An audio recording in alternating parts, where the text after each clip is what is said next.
welcome to the show. And look, forget everything you know about standard album reviews today. We are not just analyzing music. No, not at all. We are witnessing something more like a monumental, deeply personal, and often bizarre competitive sport. Exactly. We're on an album quest. We are.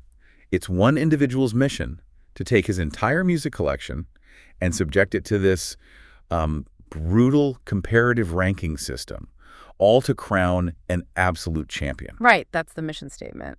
The author, Greenstrokes, he sort of decided the only way to fairly figure out the best was to turn his collection into this massive, highly subjective tournament. A World Cup of music. That's what he calls it, yeah. And this approach, it just removes all the normal biases toward genres. It forces classics to go head-to-head with, complete unknowns. Compilations against debuts, vinyl against digital. It's all in the pot. It is. And the rules of this game they're really key to understanding the results we are about to unpack. They're beautifully simple, but they demand some ruthless judgment. Oh, completely. The author listens to each group of 4 contenders multiple times. This isn't a snap judgment. No. And then he ranks them, 1st through 4th. And that's where it gets brutal. Because only the top 2 survive. They move on. The bottom 2 are instantly knocked out. Gone. And all the emotional attachments, the historical significance, none of it matters if the album just can't perform under that kind of scrutiny, It forces a reckoning, doesn't it? Between albums that were never, ever meant to be compared. Never. And today, we are diving deep into a truly fascinating clash. Round 2, Group 44. Right. And it's important to remember, this isn't the first round. Not at all. This means all 4 albums battling today are already survivors. They've already proven their worth. They've pushed past their first chaotic, random groupings. The stakes are way higher now. And the diversity of sound is just staggering. Let's introduce them, because this is where the fun really begins. In one corner, you have the debut that announced this massive talent, a truly definitive voice, introducing the Hardline, according to Terence, Trent, Darby. What a title. An impossibly long title. Then we have an undisputed pillar of hard rock history, the massive comeback album that really defined a genre, Back in Black. And crucially, the vinyl version. Yes, specifically the vinyl from AC/DC. That format specificity is, well, it's going to be really important later on. Absolutely. Then, mixing up the mood completely, you've got this sophisticated, stripped-down live effort from a legendary frontman, recorded under some truly extraordinary circumstances. All this time by Sting.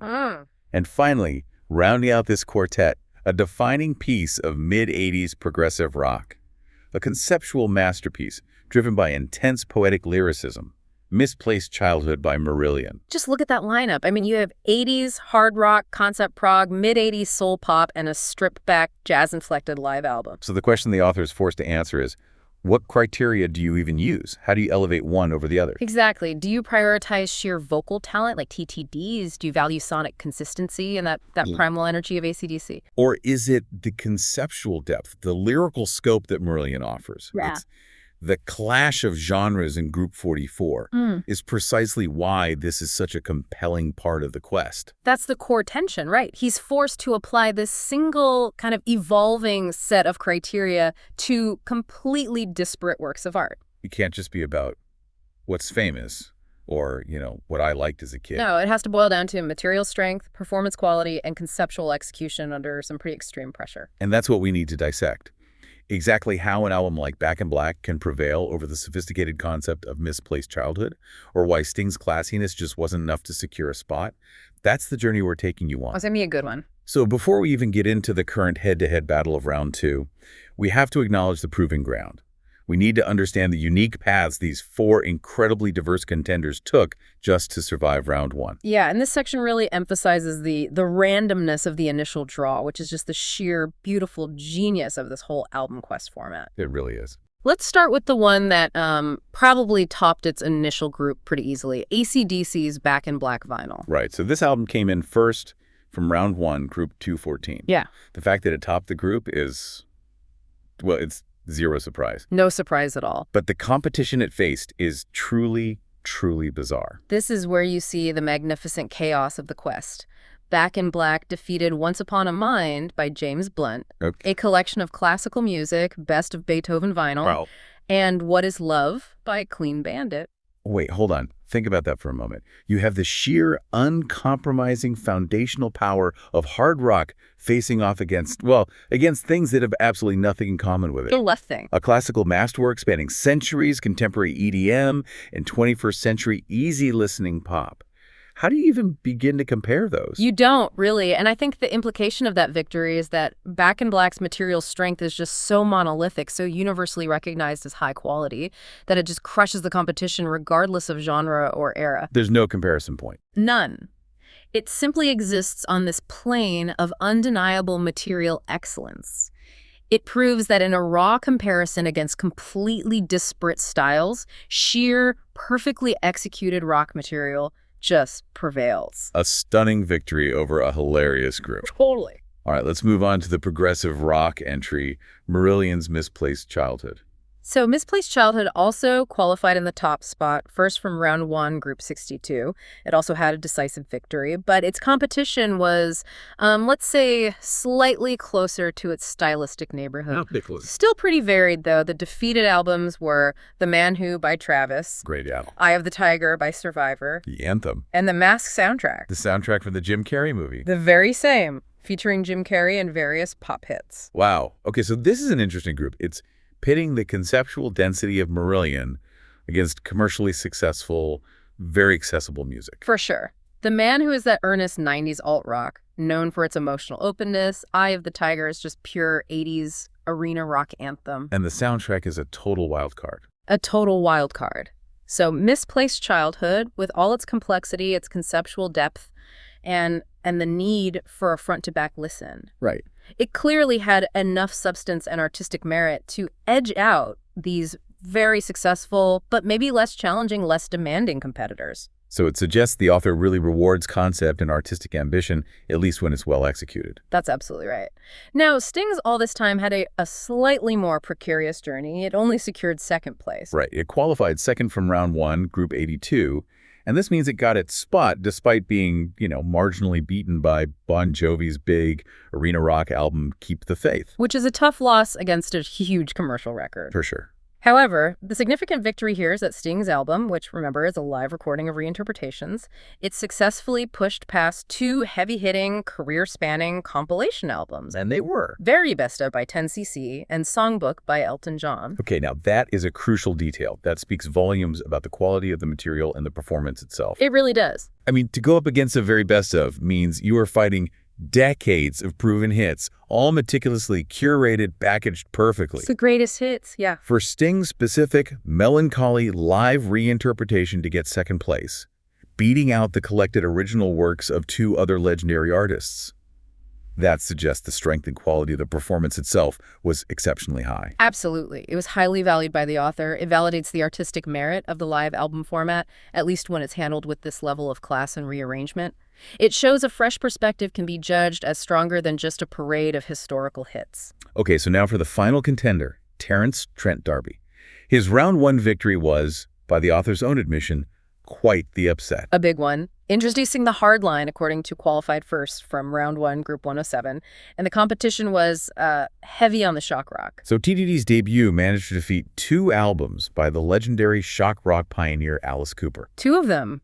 Trash and Welcome to My Nightmare. Wow. And plus Moloko electropop album, Things to Make and Do. An astonishing group, really. And for TDD to come out on top is a massive result. The author even noted that this victory seemed unlikely in retrospect, right? Almost as if his initial rankings surprised even himself later on. Exactly. But the fact that he stuck by that decision after multiple listens, it proves the sheer impact and perceived quality of TDD's debut when you measure it directly against established rock and pop albums. So it wasn't just nostalgia for TTD. No, not at all. It was the raw assessment of quality. That initial victory sets the stage perfectly for round 2, group 44. All 4 of these albums survived these bizarre genre-bending battles, proving they possess this undeniable quality, whether that's rock energy, conceptual brilliance, sophisticated performance, or just pure vocal firepower. And now they face their toughest peer review yet. Exactly. So now we get into the analysis of Group 44 itself, where the initial sorting took place. And the author's subjective criteria, it seems to center on a difficult trade-off. It's comparing peak performance and, raw vocal talent against consistent, comprehensive material strength, across an entire album. Okay, so let's look closely at the two albums that ultimately did not make the cut for round 3, starting with the one that landed in 4th place. Terence Trent D'Arby's vocally powerful debut. Right, let's start with the facts. The title is long, but the voice is immediate.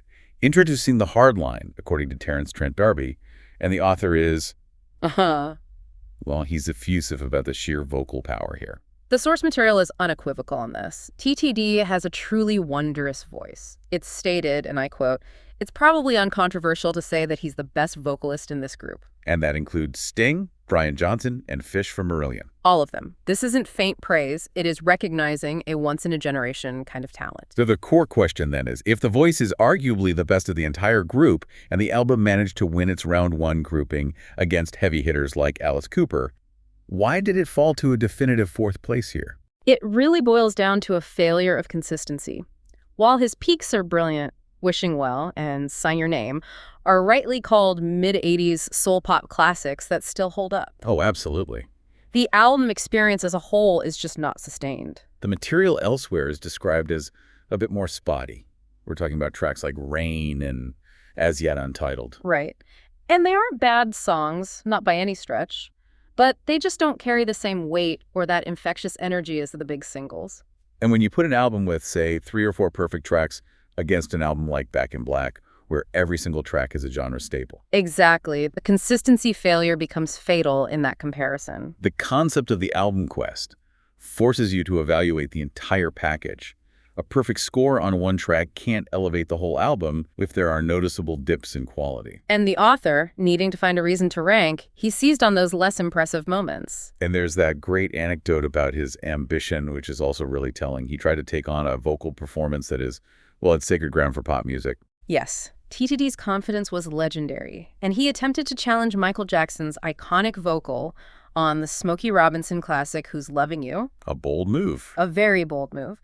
And while TTD has an undeniably powerful voice, the author notes that even Trent's impressive vocal talent can't beat MJ on this song. Right. It just demonstrates that while his talent is immense, maybe his judgment or the execution on certain tracks just fell short of the absolute gold standard that's required to win a group this strong. So despite the effort being fairly solid, well-produced, and quite enjoyable, and emphasizing his amazing vocals with those bright 80s sonics. Right. The ultimate conclusion was that, in this company, with these conceptual and rock monoliths, the album was on the plain and average side in this group. It's a harsh assessment. It is harsh, but it reflects the brutal reality of this kind of comparative ranking. The comparison to the other albums just exposed the debut's Achilles heel, its inconsistency. Now, let's look at the album that secured 3rd place, Sting's All This Time. This is a fundamentally different listening experience. It's an exercise in class and rearrangement. It's a live concert, recorded at his villa in Italy in 2001. It's stripped back, it's got these jazz-like interpretations, and it offers a fresh, mature perspective on his very famous back catalog.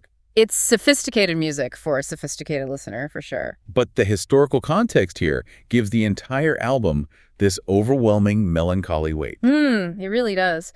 The recording took place on September 11, 2001, the day of the terrorist attacks in New York. So the performances, by necessity, reflect a palpable, sad melancholy that just infuses the whole experience. Absolutely. That's a fascinating layer. It means the author isn't just listening to music. They're listening to a historical artifact of a globally traumatic day, viewed through this lens of quiet, reflective, jazz-infused music. That weight must have contributed to the ranking, right? It makes it seem deeper than just a standard live album. It certainly elevates the emotional significance, and the successes are superb.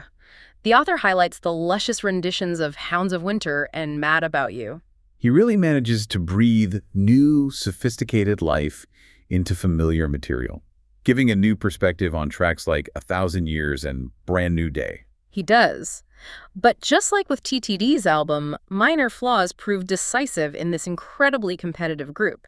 The subjective criticisms the author leveled against Sting were crucial to its 3rd place finish. Yeah, you see that in the notes. The author was less taken with the succinct reworkings of mega hits like Don't Stand So Close to Me and Roxanne. Right, and those are Police staples, so if the reinterpretation doesn't quite land, it can feel more like a missed opportunity than, artistic brilliance. And then there's that one specific, almost bizarre moment that really highlights the subjective nature of the ranking. The audience laughing. The audience laughing at an impromptu remark Sting made. The author found that moment a bit off-putting. And this might seem trivial, right? But it speaks volumes about the level of scrutiny we're talking about. Totally.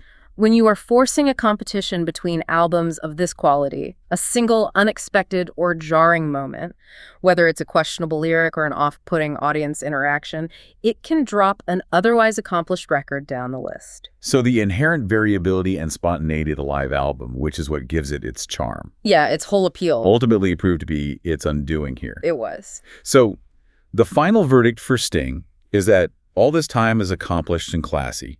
It reflects a unique historical moment, but ultimately it was overpowered by the competition. It was just pushed down by the relentless consistency of AC/DC and the conceptual depth of Marillion. It was a victim of its own format and its specific moments of imperfection. In a contest demanding perfection across the board, the live setting's flaws, even minor ones, were simply too much to overcome when you're facing two true monoliths. So we've established why the stylish debut and the classy live album failed to progress.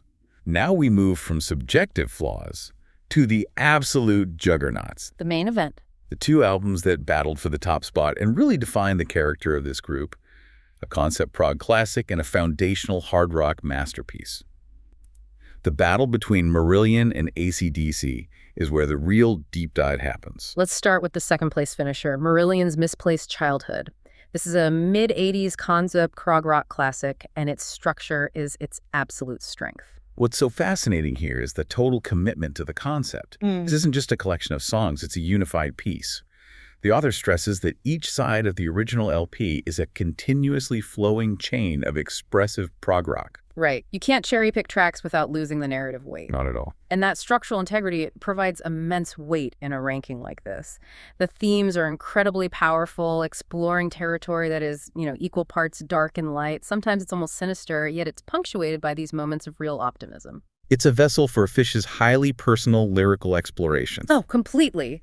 His lyrics obsess over two crucial things: his lost childhood and what the author calls recent adult ruminations of life and love. This theme of looking backward, but through a dark adult lens, that provides the emotional and intellectual core that elevates it so far above standard rock fare. And the musical journey is so meticulously detailed, which just demonstrates the ambition. It starts with that quiet spoken prologue piece, Pseudo-Silk Kimono.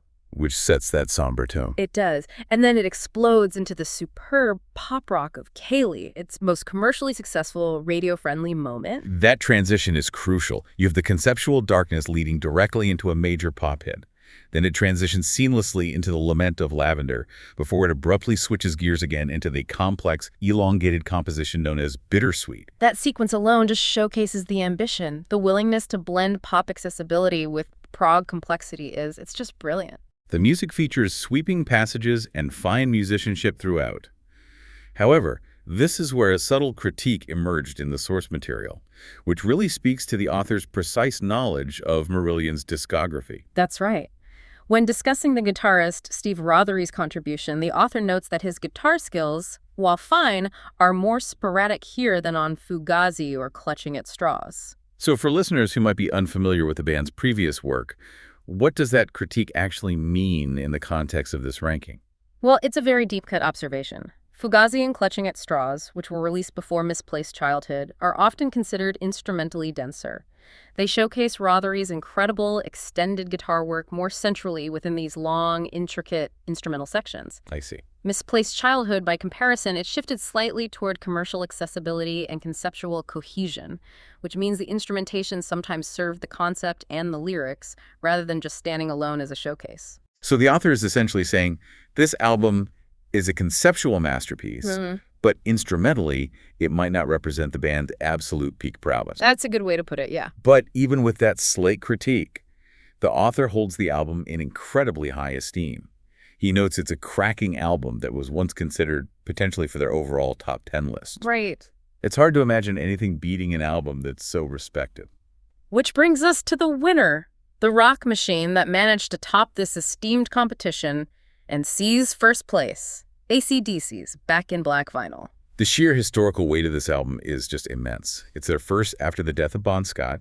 It introduced Brian Johnson and completely defied every expectation by becoming one of the best-selling albums of all time. It's a comeback narrative, wrapped in a perfect set of hard rock anthems. It is, and we have to reiterate the context. Listen here.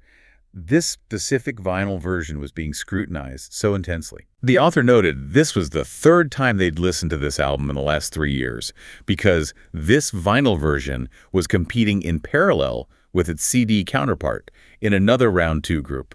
So the author knows this album intimately, inside and out. This is not a casual listen. It is a forensic examination. And the vinyl experience itself is noted. The record sounds great, emphasizing Angus Young's chunky riffs and Malcolm Young's hefty rhythm section. That analog, weighty sound is definitely an asset. It delivers that primal rock energy perfectly. But here is the critical detail that makes the victory over Misplaced Childhood so surprising. The flaws. The subtle flaws, specific to the physical medium. The author meticulously notes imperfections that really could have cost it the victory. These are the micro details that swing a ranking, aren't they? Tell us about them. Okay, so we're talking about a slight imperfection at the beginning of Shake a Leg, and crucially, some crackles at the start of Rock and Roll Ain't Noise Pollution. Crackles on the vinyl. Plus, the author mentioned the occasional scratchiness, immediately clarifying this was from the record, not the singer. A necessary clarification when you're dealing with Brian Johnson's voice, I suppose. But that's astonishing. It is. We have a conceptual album, which the author once considered for his top 10, losing to a physically flawed vinyl record.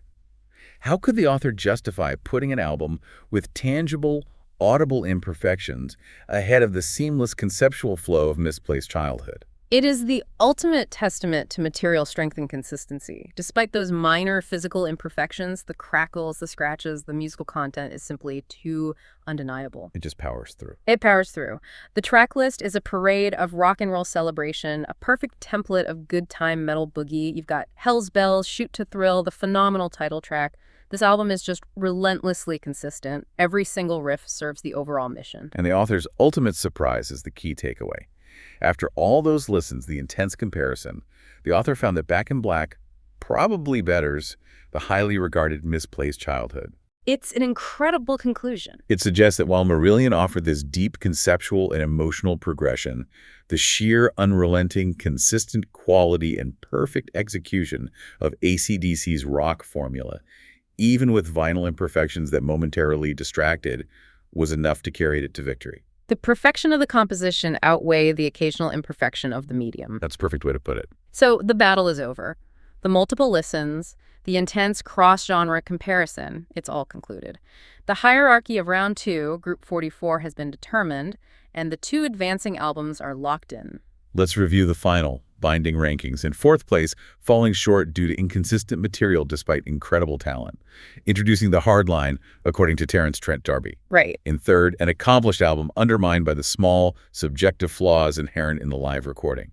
All this time by Sting. And the two heavyweights moving on to Round 3. In second place, the conceptual masterwork, Misplaced Childhood by Marillion. In crowning the group in first place, the unstoppable force of hard rock consistency, Back in Black vinyl by AC/DC. So AC/DC and Marillion proceed, continuing their respective album quests deep into the competition. They survived a formidable challenge from two very different but highly accomplished records.